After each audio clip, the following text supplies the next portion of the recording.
Bonjour, je suis Jérôme Théveny, le directeur général du CFA de l'ameublement La Bonne Graine. La Bonne Graine, c'est une vieille maison. On est un centre de formation d'apprentis qui a 158 ans, qui a été créé au 19e siècle et qui forme aujourd'hui dans 13 métiers de l'ameublement. Nous formons des ébénistes, des tapissiers, des doreurs à la feuille, des marketeurs, des encadreurs. Et aujourd'hui, on va vous présenter quelques métiers qui sont plutôt dits rares.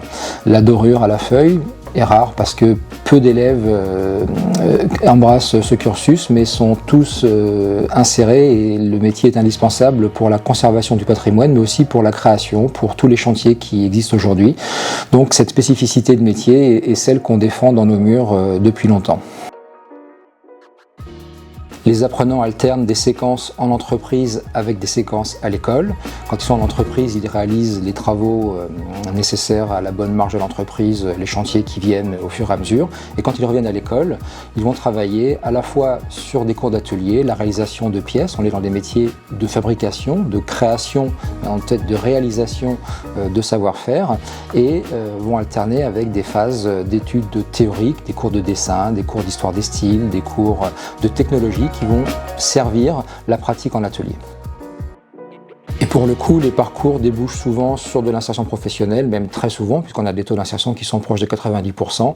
Les jeunes qui rentrent sont déjà embauchés la plupart du temps avant d'avoir fini leur cursus scolaire. Donc là, nous sommes dans l'atelier dorure à la feuille, un de nos métiers rares qui est enseigné à La Bonne Graine.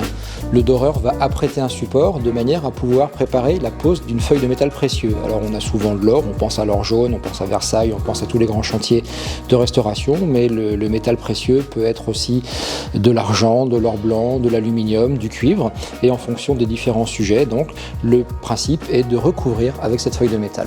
Les quelques objets qui sont présentés ici sont des travaux d'élèves, qui sont réalisés pendant la formation en alternance à l'école, et à travers ces exemples, les savoir-faire acquis sont ceux qui vont permettre à la fois de passer le CAP au bout des 2 années de formation, mais aussi de s'insérer dans le monde du travail après le diplôme. Là, nous sommes dans la galerie d'études de l'école dans laquelle sont présentées différentes pièces qui ont été réalisées par les élèves dans le cadre des formations également. Et le souhait a été d'assortir, de présenter plusieurs métiers avec des reconstitutions de scènes d'époque. Ça participe au cours d'histoire des styles, au cours de technologie, au cours de dessin. On a des modèles qui ont été réalisés et qu'on peut venir étudier sur place. Ici, cet ensemble plutôt d'époque Charles X, Louis-Philippe a présenté des meubles qui sont marquetés, un métier rare de plus qui est le catalogue de nos formations, dans lequel le décor en bois de plaquage qu'utilisent les ébénistes va être modifié, va être travaillé de manière à créer un décor figuratif qui peut être très classique comme ici, ou alors très contemporain également. Le travail du marketeur, donc de découper des plaquages, de les assembler un peu à la manière d'un puzzle.